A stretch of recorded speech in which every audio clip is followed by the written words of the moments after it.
So based on the film, what are the defensive priorities this week, would you say?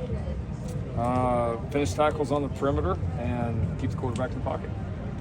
When we did that, we played high level defense. When we didn't do that, like most defenses, you're going to get exposed. And so the pressure's been great. Look at the national rankings. We're the #1 team right now in pressuring quarterbacks, which is a huge thing. It's a phenomenal place to be. But there's a few times where we were just undisciplined, and you can't let guys get outside the pocket, especially the quality quarterbacks we're going to play this week. Quality quarterbacks we're going to see the rest of the way, where we can do a better job on that and still get the pressure and the hits and the sacks that have been a big part of us being 5-0 right now. So we got to do that, and then we got to finish tackles on the perimeter. I mean, that's the name of the game. A lot of times now in college football, most teams you play are pretty spread. There's going to be space out there, and we've obviously got to do a better job tackling and limit some of those plays like we did in the first half the other day. Yeah, both progressing. Both did a lot more today than what they did last week. Hopeful that to be able to have them both. It was obviously those are two prominent players for us, and not having Max, especially in a game like that where you end up playing a lot of snaps against a spread, high tempo offense.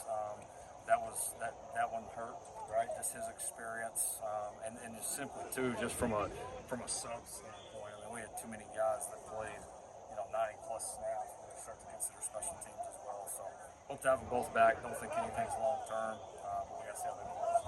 Again, you talked about how the trained eye can see the differences between maybe some issues in the defense this year versus last year. Could you expand on that a little bit? Like, what is clear that where there are different issues this year maybe compared to last year?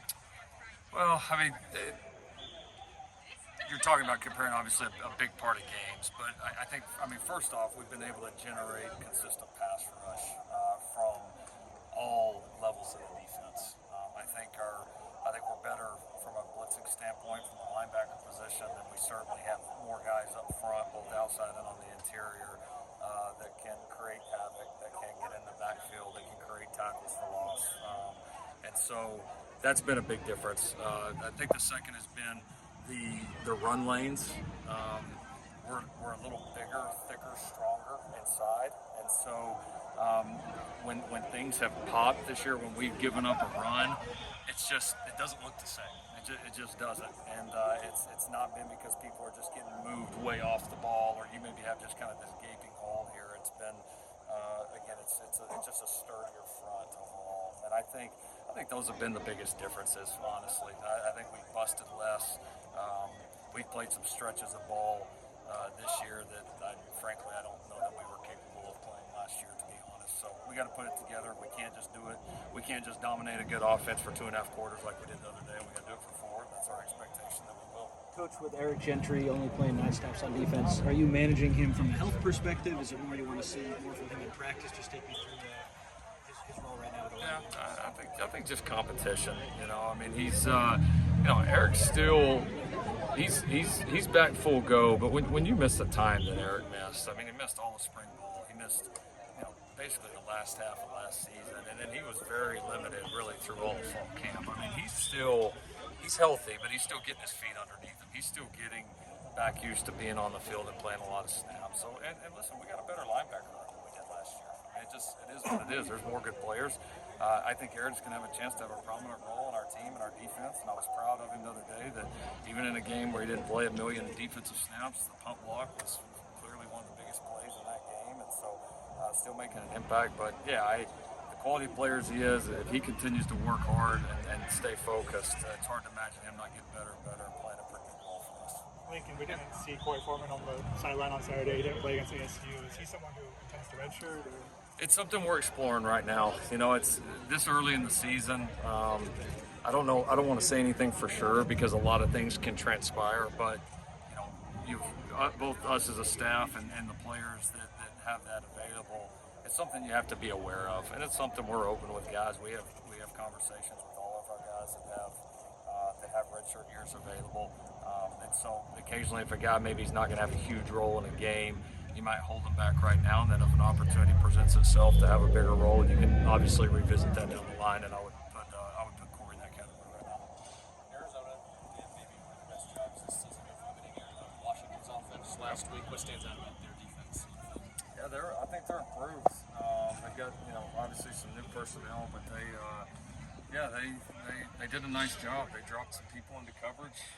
They really did a really good job of preventing Washington from throwing the ball over their head, which that's something Washington's obviously done a good job of this year.